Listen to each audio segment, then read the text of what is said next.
Roald Dahl is well remembered as one of the 20th century's most beloved children's authors, with books like James and the Giant Peach, Matilda, and of course Charlie and the Chocolate Factory being beloved by millions of readers around the world.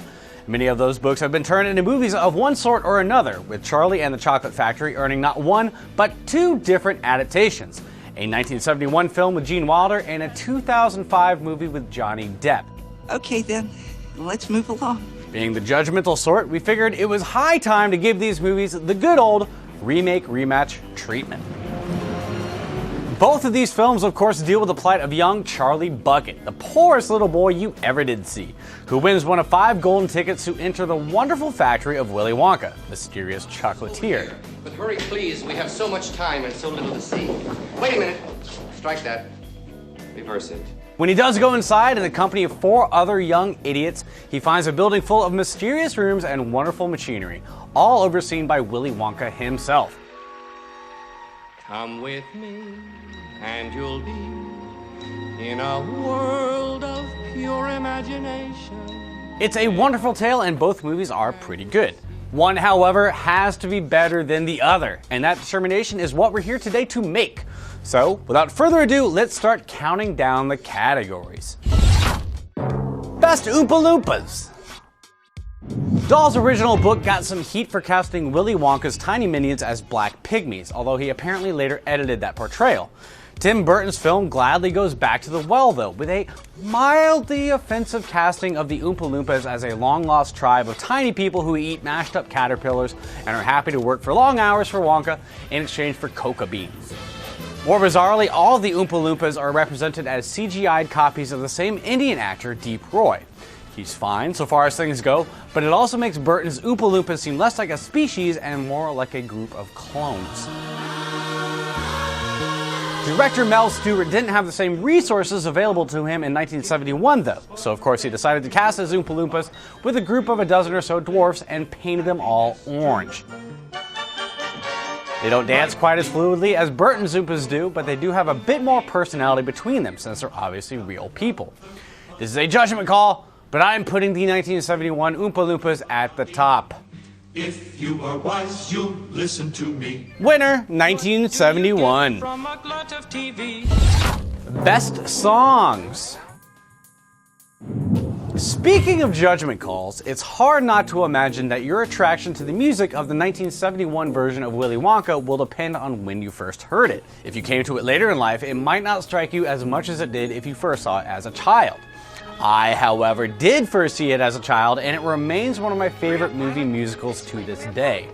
From the very first song, where a candy seller sings about the wonders of Wonka's chocolate-making ability, The Candyman. The Candyman can. The Candyman can. Cause he mixes it with love and makes the world taste good.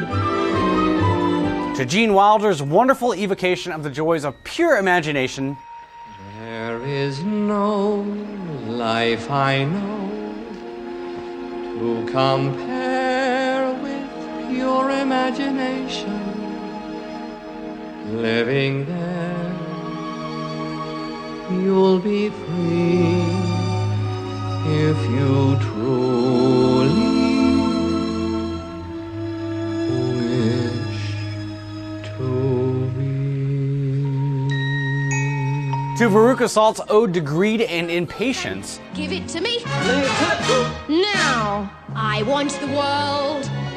I want the whole world. I want to lock it all up in my pocket. It's my bar of chocolates. Give it to me now. the human songs are all extremely memorable and enjoyable. Tomorrow. And that's not even counting, of course, Oompa, loompa, doompa-dee-da. If you're not greedy, you will go far. You will live in happiness too, like the Oompa, loompa, doompa-dee-doo.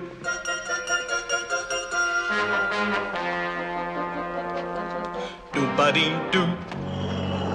the Oompa Loompa songs might be a bit moralistic, but then this is a children's film, so that's not surprising. What's more important is that they're catchy as all hell. What are you at? Getting terribly fat. What do you think will come of that? I don't like the look of it. Burton's film, on the other hand, features fewer songs, with only 5 of them appearing in the film as a whole. 4 of them, however, were apparently written by Roald Dahl himself. It puts the senses in the head. It keeps imagination dead. It clogs and clutters up the mind. It makes a child so dull and blind. So dull, so dull. Unfortunately, their presentation and lyrics don't quite have the same impact at the songs than the earlier version did. You can tell that Burton enjoyed the opportunity to stage musical numbers with the heaps of CGI to assist him, but the effect is less enthralling than simply bizarre most of the time. The songs mostly hit the same themes that the older songs do, but in a slightly less memorable way. Musically, the film also isn't helped by Danny Elfman contributing yet another score that would seem interchangeable with any other Tim Burton movie.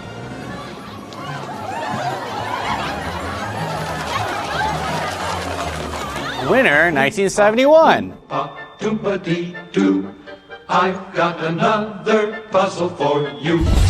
Best Willy Wonka. Willy Wonka is the key to these films, the mysterious entrepreneur who opens his factory for a single day to 5 very special children. And it's the representation of him that makes the movie work or not. Unfortunately for Tim Burton, Johnny Depp's Wonka feels like the kind of character that would have sprung from the mind of a particularly sedated Jim Carrey. Come on. Let's boogie. He focuses on the quirks of the character rather than his humanity. He doesn't seem to have much passion in him and comes across as unconfident and confused by what goes on with the children. It's a performance that winds up being more annoying than endearing. You can eat the grass. Everything in this room is eatable. Even I'm eatable. But that is called cannibalism, my dear children, and is in fact frowned upon in most societies. Gene Wilder, on the other hand, gets it. Invention, my dear friends, is 93% perspiration, 6% electricity, 4% evaporation, and 2% butterscotch ripple. That's 105%. Any good? Yes. He understands that Wonka's game is just a game and comes across as more bemused than confused by everything that's going on around him. He should, of course, be enraged by the greed and selfishness that most of the children in the factory seem to espouse, but instead is confident in the fact that they'll all get their comeuppance in ways that are particularly suitable to their sins. Look at me, I'm gonna be the first person in the world to be sent by television. Hey, get away from that thing! Stop, don't come back. What? Despite the theoretically deadly consequences for their actions, Wilder plays off Wonka as a blithely unconcerned ringmaster to this particular circus. You terrible man. Wilder's performance is as close to perfection as you can imagine an actor bringing this character, and he's easily the winner in this category. Best ending.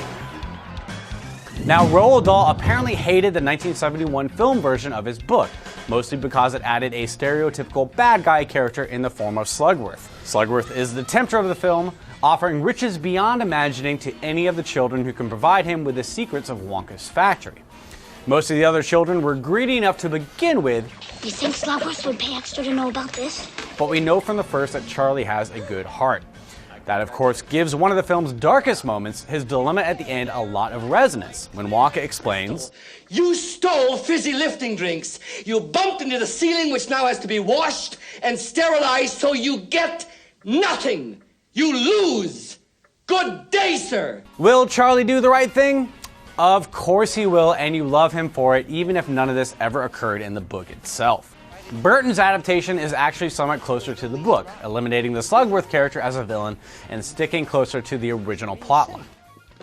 Are you ready to leave all this behind and come live with me at the factory? The major addition that he inserts are the fairly silly flashbacks that Wonka has to his father, a dentist against whom he rebelled. Maybe I'm not allergic. I could try a piece. Really? But why take a chance? Christopher Lee does a great job as the imposing dental figure, but still, Wonka works best as an impish trickster or god. We don't really need to know what his psychology is or what drives him to make chocolate. And in fact, you could pretty easily argue that the character works better if you know as little about him as possible. That's what makes the end of the film kind of a downer. Thus, the ending doesn't really ring true. Willie? Hi, Dad. And the winner is 1971 Willy Wonka. You won! What? The jackpot, my dear sir. The grand and glorious jackpot. The chocolate? The chocolate, yes, the chocolate. But that's just the beginning. Willy Wonka and the Chocolate Factory has better songs, better performances, and is better written despite what that old fuddy-duddy Roald doll might have thought. The core of the experience is, of course, Gene Wilder's turn as Willy Wonka. And although the film does get somewhat dark for a family movie, Wilder manages to turn in a wonderful performance that is still one of his best. What's amazing is that the film is still legitimately wonderful despite the fact that he doesn't show up until halfway through it. The sequences with the children early on might be a bit lengthy, but they do help to sketch out their personalities so that we know precisely what kind of people they are. Burton's film isn't bad necessarily, but it of course faces an uphill battle against one of the most beloved family films ever made, and isn't quite ready for the challenge. It's still difficult to tell what Johnny Depp intended to do with his performance, aside from not being very good, and the extensive use of CGI, even in the opening credits, is never quite as impressive as the wonderful sets that the first film used. It's an honest try at making a new adaptation of a classic book, and it was by far the more successful film of the two at the box office. That doesn't mean that your DVD shelf needs to have it though, so long as you have the superior original version. And you can read it for yourself in this photostatic copy. I, the undersigned, shall forfeit all rights, privileges, and licenses herein and herein contained, etc., etc. Fax mentis incendium gloria culpum, etc., etc. Memo bis punitor delicatum. You lose. Good day, sir. You mean you're the only one? I said good day. And with another Remake Rematch winner crowned, that'll do it for us here on screen, but come back soon for another installment. We'll see you then.